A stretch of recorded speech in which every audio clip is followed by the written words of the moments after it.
Maggie and the Pirate by Ezra Jack Keats.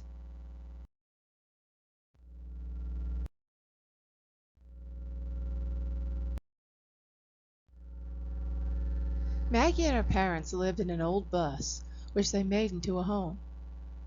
Maggie was feeding Nicky, her pet cricket, when her mother called from across the river.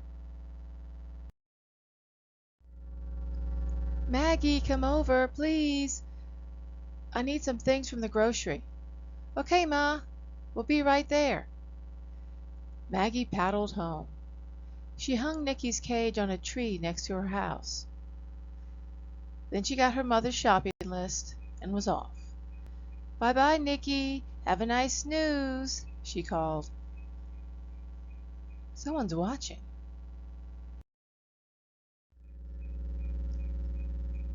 On her way, she passed her friends.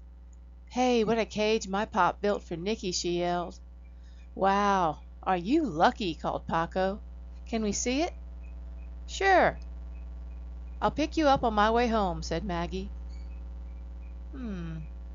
Someone's still watching. On her way back, she picked up Paco and Katie. They helped her carry the groceries home. When they got to the tree, something was missing. The cage and Nicky were gone. The pirate was here. Instead, there was a note. "Pirate?" asked Katie. "Yeah, who's the pirate?" Paco asked. Maggie stared at the note in horror. Paco and Katie tried and tried to take her mind off Nicky, but it was no use. "I miss Nicky," Maggie sighed. "And that pirate. He won't know what to feed him. Nicky might starve." Maggie began tacking up signs. "What's so special about a cricket, anyway?" asked Katie.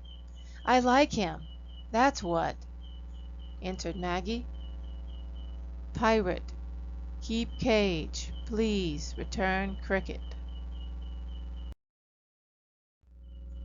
"I'm going to find that pirate," shouted Maggie. "We'll come too," said Paco.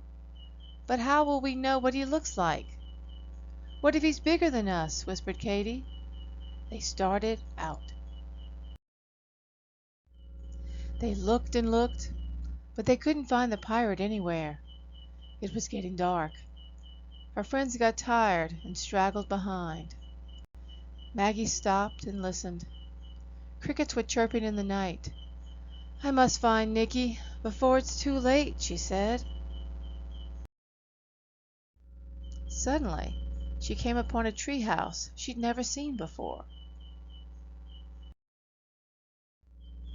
She walked over softly, climbed up very quietly, and peeped in.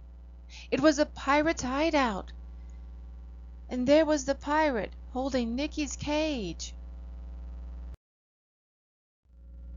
"Hey, I know you, and that's my cricket." Maggie dived into the tree house. She scuffled with the pirate, trying with all her strength to get Nicky. Splash!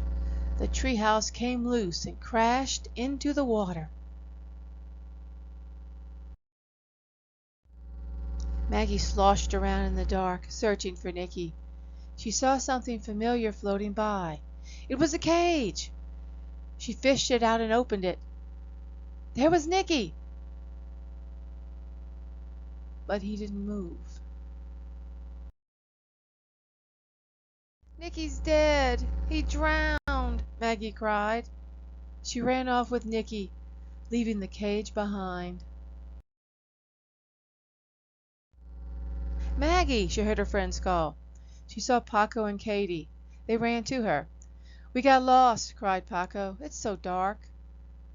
"Wow, look at you! What happened?" "Did you find Nicky?" Katie asked. Maggie opened her hand and showed them. "Poor Nicky," said Paco. Maggie told them everything that had happened. "And the pirate is that new kid around here," she said. "So he's the one," whispered Katie. They buried Nicky. Maggie wrote his name on a piece of wood and put it over the small grave. Paco picked some flowers and brought them over. Then they sang sad songs. Suddenly, the pirate appeared. "Why did you do that?" asked Maggie. "We never did anything to you." "It was the cage. I wanted it real bad," said the pirate. "I didn't mean for the cricket to die. My old man, he never makes anything for me. He doesn't ever talk to me." The pirate handed the cage to Maggie. She held it up. A beautiful sound came out. She looked in. There was a new cricket inside. They all sat down together.